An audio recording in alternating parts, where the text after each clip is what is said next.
So you're going to get three sermons in one. I'm going to preach on discipleship, um, but we're not going to be here for 3 hours, I promise. 2.5 maybe, but not three. Y'all ain't laughing. Probably because you're hungry and that wasn't funny. So turn to Colossians chapter 2. We're also going to look at Ephesians 4, which we looked at a couple Sundays ago. But Colossians chapter 2, verse 4, Colossians and Ephesians are very, very similar. The two churches are very close, and Paul's terminology to Colossians and to Ephesians is very similar. You'll see some stuff verbatim in both letters. He said, I say this to you, lest you should be deceived with persuasive words. That means somebody comes along and tries to con you with something that sounds too good to be true, but they're going to try to convince you that it's true. And so Paul goes on to talk to them, and I want to talk about some absolute essentials and necessities in making disciples. Now, he talks about obvious difference between someone who's not saved, someone who is saved. He talks about the obvious difference in a Christian's life after Christ as opposed to before Christ. And our two great awakenings, one in the mid 1700s and the other one in the early 1800s, there was a term called New Lights and Old Lights. And basically, it was the people who got revived and the people who didn't. And a lot of new churches were started as a result of it. The Methodist Church took off like gangbusters. Tom Rainer, who was the president of Lifeway, wrote a couple books about autopsies. And he wrote one called An Autopsy of a Deceased Church. And he talks about some of the characteristics and highlights, factors involved in a dying church. He said it starts out with slow erosion. He said in the past is a hero. Some call that nostalgia. Past is the hero.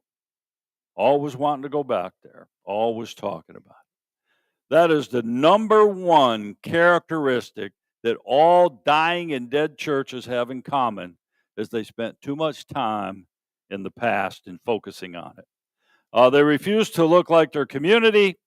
A budget moved inwardly. Great Commission becomes the Great Omission. They were preference driven instead of purpose and people driven. We're no longer program driven. That's gone. Pastoral tenure decreases. Church rarely prayed together, had no clear purpose, and they had an obsession over their facilities. Now,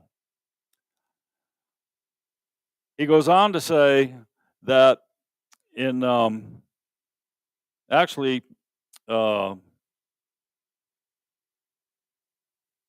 he went on to say again that most of this is self-inflicted.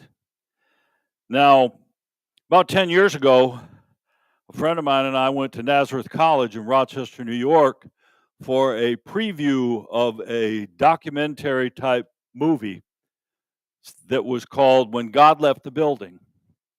And they took a dying church, a church that had died and closed, and compared it with Kodak. And Kodak was located in Rochester, New York. The movie starts out with the whole big brick, multi-story Kodak building, and boom, they blew it up and it comes crashing down into a pile of bricks. And they compare Kodak, the things in Kodak that went wrong with the things in church that went wrong. And the main common denominator between Kodak's demise and this church's demise is They were more obsessed with hanging on to what they had instead of grasping what they could have had in the future. And they died. About, it was probably 2019. No, it was 2018.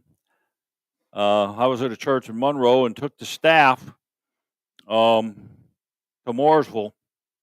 Up near Lake Norman, there was a Lake Norman. There was a church, and I'm not going to name the name of it, but the state convention was using this as their model prototype church, and they had a conference there on scorecards. What do we know about scorecards? Well, I'll tell you what. The main thing about a scorecard, no matter where you're at or what you're doing, a scorecard will definitely tell you whether you're winning or losing. Churches don't keep scorecards because they don't want to face the fact that they're losing. We are losing the battle on discipleship. Now, this church, interestingly enough, was a plant by another church there, and this was a thriving church. The mother church was dying. As a matter of fact, they called me to go there to be their interim. And when I got there, I asked them some questions. I saw right away where their problem was, and I said, before I come here, you are going to have to do this, and you're going to have to let me do that. They didn't want to do it, and I said, well, then I can't help you. And they're still in trouble. So we need to keep a scorecard. Well, why do we need to keep a scorecard? Well, because we need to know what our health is. A scorecard not only tells you if you're winning or losing, but it's kind of a barometer or a thermometer and tells you how healthy you are. Now, about a month ago, as a matter of fact, exactly a month ago today, Dr. Michael Brown asked this question on X, formerly Twitter. He asked this question. He got an amazing response and a very surprising response. And this is the question he asked. In your view, which of these factors is the single most important, not which is important, which is not important, but the single most important for the well-being of America? And then he gave these choices. Having the right elected officials, that's important. Having a healthy church, that's important. Having a strong economy, that's important. Having secure borders, that's important. But the question he asked, which is the single most important factor? Well, he got more than 86% of his listeners said a healthy church. Elected officials got 6%, secure borders a little over 4%, and economy got about 3.5%. Over 86% said the single most important factor for the well-being of America is a healthy church. Back about 30 years ago, I was looking at Time magazine, and every so often the province of Quebec in Canada gets this notion, we don't want to be Canadian anymore, we mostly speak French, we want to be a separate French-speaking country. So they want to secede from Canada. And it gets turned down, it gets closer every year, but it's about time for them to try that again. They might get it this time. But in the article, Time magazine was going over some of the history of the province of Quebec. And this is what they found. And this is not Christianity Today saying this. This is not the Southern Baptist Convention saying this. This is Time magazine saying this. They said there has been an increase in teenage pregnancy, abortion, cohabitation, that means shacking up and you're not married, and other immoral behavior. And you know what they attributed as the number one factor in the rise of immorality in the province of Quebec? The decline in the church. Now that's Time magazine said that.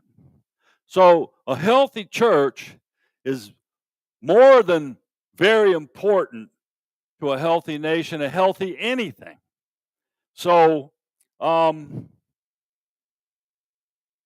We have sick churches. We have a sick denomination. I'm going to go on to some of that. So, what is the number one cause? Well, decline in the church. But what is the number one remedy? Well, the number one remedy was given to us by Jesus before he left this earth in Matthew 28:19 and 20. The Great Commission that Tom Rainer has said becomes in dying churches the Great Omission. Now, let me tell you all something. The Great Commission, not just given the apostles, it's not the preacher's job. It's not certain leaders in the job. It's leaders' job. It's not the denomination's job. Jesus gave the Great Commission to you and to me. It is every Christian's responsibility to propagate the Great Commission. You show me a church where the pastor and one or two people are the only ones that give a hoot about the Great Commission, I'll show you a dying church that isn't doing anything productive for the kingdom of God. The Great Commission is a commission, a charge to everybody, every born-again believer. Go ye therefore and make disciples, is what Jesus said. Now, in Colossians chapter 2, Paul gives out a picture in verses 6 through 10 on what a disciple should be. If you're a born-again believer, this is what you should be. All right? He said, as you therefore, beginning in verse 6, have received Christ Jesus the Lord, in other words, if you surrendered to Jesus as Lord, not just raised your hand and agreed with some facts and got baptized, he said, so walk in him. Literally, that means walk the beat. The word used there is we get parapet from, which is like walking a guard post. Okay, alert, walking, ready, a soldier, equipped, alert, rooted like a tree, rooted in him, built up in him, and established, literally founded and grounded in the faith. When you do that, your faith is going to be stabilized. As you have been taught, abounding in it with thanksgiving. In other words, as you have been taught, when someone came up to you that took the Great Commission seriously, go ye therefore and teach all nations, baptizing everyone in the name of the Father, Son, and Holy Ghost, teaching them to obey all things, teaching is in there twice, whatsoever I have commanded you, and lo, I'm with you always, even to the end of the age. As you've been taught. So as you've been taught, you need to so go and teach someone else too. It ain't just a preacher, it ain't just Sunday school teacher, it isn't just the deacons, it isn't just a handful of people. It's everybody. That's the problem. Everybody's not doing it. Everybody's supposed to do it, but hardly anybody is. He says in verse 8, beware lest anyone cheat you, literally catch you in a trap through philosophy and empty deceit. In other words, according to the traditions of men, don't let the culture con you, is what he says here. Don't listen to everything you see listen on TV, the news, and all that nonsense. Literally, it says here, don't let nonsense overtake you. He says, all this foolishness is not according to what Christ says. Verse 9 says, in him dwells the fullness, totality of the Godhead bodily, and you're complete in him. Finished, full. And he who is the head of all principality and power. May the Lord bless this reading of his word to our hearts. Now, I mentioned a healthy church. What does a healthy church look like? Well, you have healthy Christians, you have healthy members, you'll have a healthy church. You don't have healthy members, you're not going to have a healthy church. A guy named Christian Schwartz, who's a German, he's son of a Lutheran preacher. His dad's name was Fritz. And Fritz revolutionized discipleship back in the mid 20th century. in the Lutheran Church in Germany, and Christian came along and built on that. And he's got a ministry called Natural Church Development. If you have a healthy church, your church is going to develop naturally. I said a week or so ago that things that are healthy will naturally grow. He said you need to have empowering leadership, gift-oriented ministry, passionate spirituality, functional structures, not just program-driven, but people and purpose-driven. You need to ask the question, what in the world is what we're doing on Wednesday night, Sunday morning, or any other day or time? What does that have to do with fulfilling the Great Commission? Because if it doesn't have anything to do with the Great Commission, we're not doing it. We're being poor stewards of God's money, pouring money into a program that does not have anything to do with fulfilling the Great Commission. It has inspiring worship, okay? Now, I'm not talking about music and liturgy being the focus. Because if you think you got to have some kind of music, no matter what it is, whether it's traditional hymns, contemporary, gospel, or anything, you have an idol. And guess what God had to say about that? Well, turn to Exodus 20 and he'll tell you. I, the Lord God, am one God. That's who you worship. Only one. He has to be number one. Not only is he the one God, he needs to be number one, period. And the second one says, thou shalt not have any other gods before me, in front of me, or behind me. If you put your family first, it's an idol. If you put doing stuff at church first, it's an idol. If you put music and the way we do things in church first, it's an idol. The number one focus has to be on Jesus and him alone. Colossians chapter 1, verse 18 said, he's the head of the body, the church, who's the beginning, the firstborn from the dead, and all things, and then in all things, he has preeminence, which means first place. Inspiring worship, holistic small groups. What does holistic mean? Well, it means that it's characterized by the belief that the parts are all interconnected and can be explained only by reference to the whole. The two common characteristics, I mentioned what the one common characteristic was of a dying church. These are the two most common characteristics of a healthy church. And that is the individual members daily read and study their Bible. And they're involved in some small group. Whether it's Sundays, call it Sunday school, life, whatever you call it, it's a small group. Small groups and individual Bible study. And those are the two most common characteristics of a healthy church. Need-oriented evangelism and loving relationships. Now,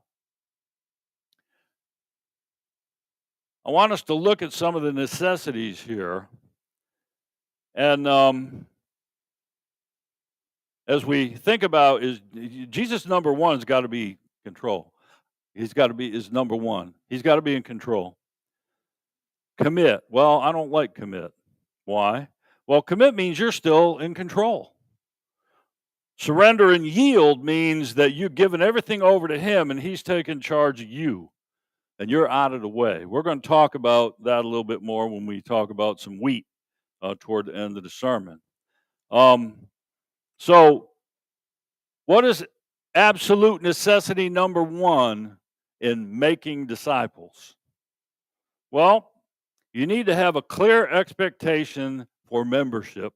We need to raise the bar. Expectations. I'm going to be talking about expectations next Sunday. What do we expect? Well, that's a good question. What do you expect when you come in? We'll talk about that next Sunday.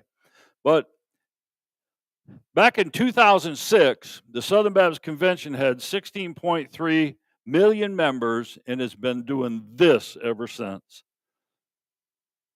2018, they dropped to 14.7 million, and of that, only 5 million attend church. That's 34% of the members of our churches come to church with any regularity. I'm going to tell you something. Unless you're dying or bleeding on Sunday morning, you need to be in a church somewhere. That's it. Okay? Forsake ye not the assembling of yourselves together. Let me tell you something. What do you got that is more important, better, that you like doing more than being in church, worshiping God on Sunday morning? Because whatever it is, that's another idol. And let me tell you something else, and we're going to get into this the next point. I'll wait till I get there. But it gets worse. 3 years later, 2021, it drops from 14.7 million to 13.6. 47.6 million thousand churches, 3.6 million attend. That's even worse. That's 26.5%. Now, 2022, they say, oh, we got good news this year. Oh, you mean we've increased? No, we just haven't declined as fast and as much. Still decline, but not as bad. The next year, they lost 500,000 more, or 200, a quarter million more in 2023. And right now, we're at 12.9 million members, the lowest it's ever been in 47 years. Baptisms are lower than they've been since before World War II. So, why? Well, we don't have clear expectations for members. We got too many members. Remember, I preached a while ago about spiritual freeloaders thumbing and bumming a free ride to heaven? Well, that's the majority of our church roll. I will just go ahead and say that they're probably not saved. Well, you're being judgmental. By their fruits ye shall know them. By their fruits ye shall know them. You say you're a Christian, but you don't go to church. Okay? Well, you don't need to go to church to be a Christian. Well, if you don't go, it's pretty good evidence that you're not. By their fruits ye shall know them.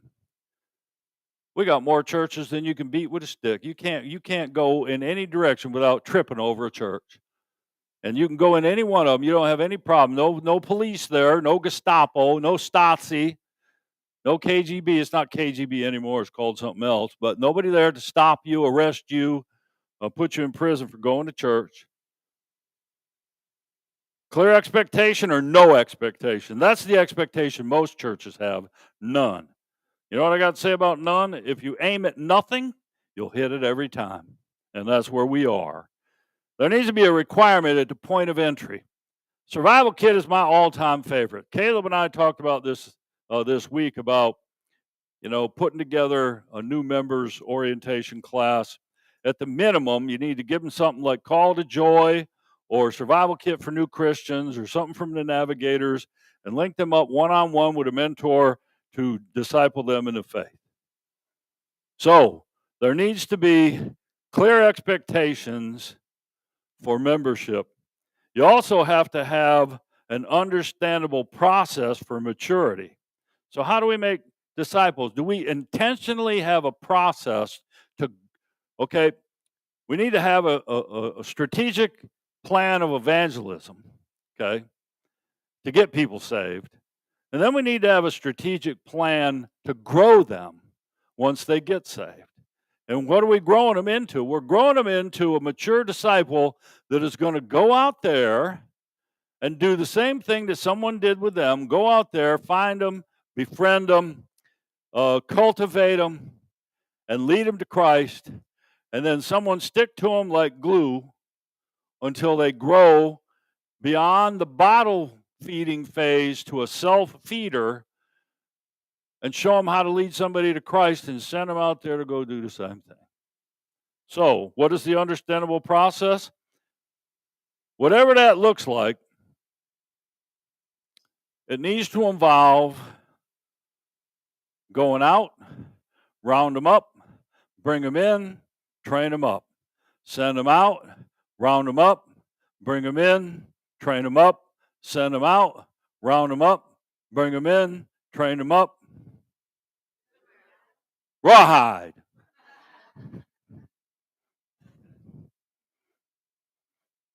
There is no, this is what you got to do. It's whatever works and fits. But the thing is you got to grow them from baby Christian to mature Christian, and they understand that they belong to a small group. The thing I like about survival kids, one of the first things they do is talk about uh, quiet time, reading the Bible, individual Bible study, getting involved in a small group. That means they're expected to go to Sunday school or small group, whatever you have. There needs to be an understandable process for maturity, and they need to be held to it. Well, what if they don't want to do it? Well, they don't become a member. It's that simple. We don't need any more. This thing drops anymore. I mean, we're down to under 25% of the membership coming to church and showing up. I mean, it can't drop much more. We can't hold on. Let me ask you this. You remember when you got saved? Have you ever gotten over getting saved? I got saved. The first thing I did, I went and bought a 3-piece suit, got a Bible, went to Sunday school that Sunday, told them I got saved, and they were shocked, like, wow, somebody got saved and came to Sunday school. Never seen that before. Well, they did, but 2 weeks later, I was baptized. I immediately was in the survival kit for new Christians, 1 and 2. Went to continuing witness training. I began sharing my faith and leading people to Jesus almost immediately. Went through Master Life, which was the flagship discipleship program for Southern Baptists back in the mid-'80s. I even did a 10-session navigator course on my own at home as well. And I thought that was the norm. And then the more I got involved in ministry, I found out that that was the exception. That should have been the norm, but in most places it was the exception. So, we talk about network discovery session. That's another understandable process. Passion, gift, and style.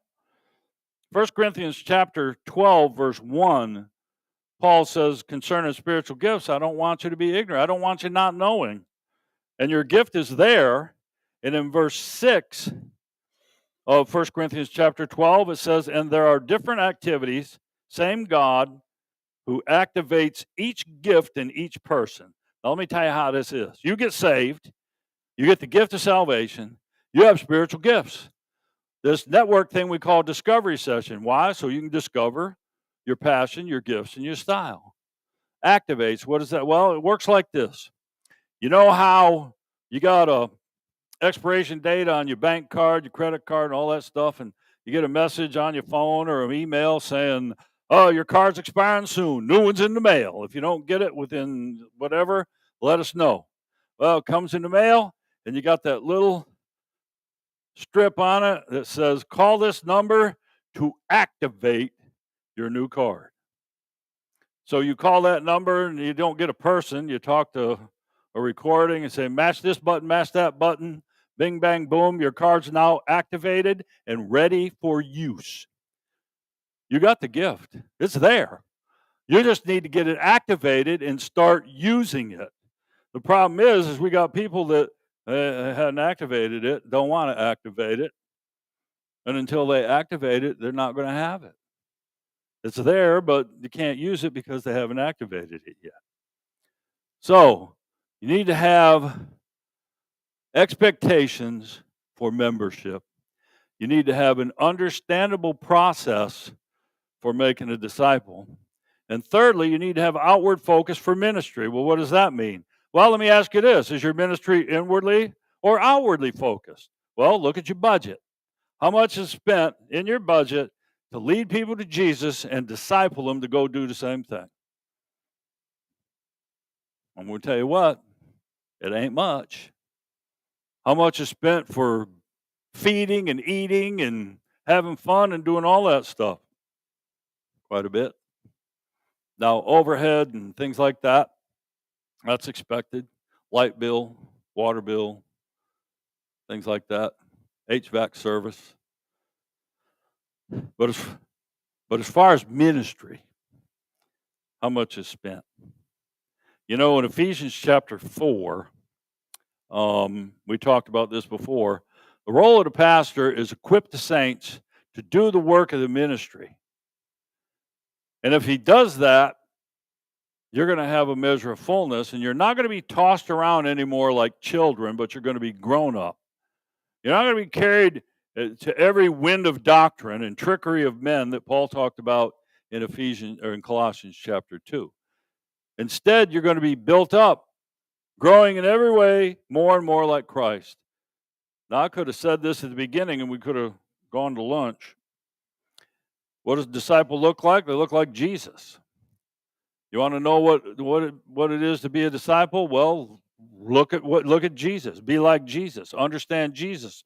You got to know him first. And that's where it starts, knowing him. Not knowing about him, not knowing of him, not knowing what other people say about him, but knowing him personally. You need to have an inward focus for ministry. You're a masterpiece. Ephesians chapter 2, verse 10 says so. You're a masterpiece, created by him. By grace you saved through faith in verses 8 and 9. And then in verse 10 says that you're a masterpiece. His workmanship to do the work of the ministry. God has a plan for you, and it's to be fruitful and fulfilled in a meaningful place of lifelong service. But you got to yield to him. I'm not talking about commit and recommit. I'm talking about yield, surrender. There's a difference. You know, you got a yield sign out here that nobody pays any attention to, and they think a stop sign is a yield sign. They think a red light is a green light. But I'm talking about, and then you have yield, an agricultural term, which is how much fruit a crop produces. Jesus talks about that in Matthew 13, but he says something else. He's ready to die, and he says something in John chapter 12 and verse 23. And there's where we're going to finish up. Jesus replied, "Now the time has come for the Son of Man to enter into his glory." In other words, he said, time for me to die, which is what I came to do. And I tell you the truth, unless a kernel of wheat is planted in the soil and dies, it remains alone. But its death will produce many new kernels, a plentiful harvest of new lives. Now, that seed, that life inside of it is, you heard of wheat germ. Well, it's got to germinate. It's got to die and so it can grow. It's got to die so it can live. Dietrich Bonhoeffer said this in 1937. He said, when Christ calls a man, he bids him come and die. Jesus said in Matthew 9, or Luke 9, and Luke 14, you have to deny yourself, take up your cross daily, and follow me. Now, let me tell you a little bit about wheat. A stalk of wheat develops about 5 spikes or heads on it.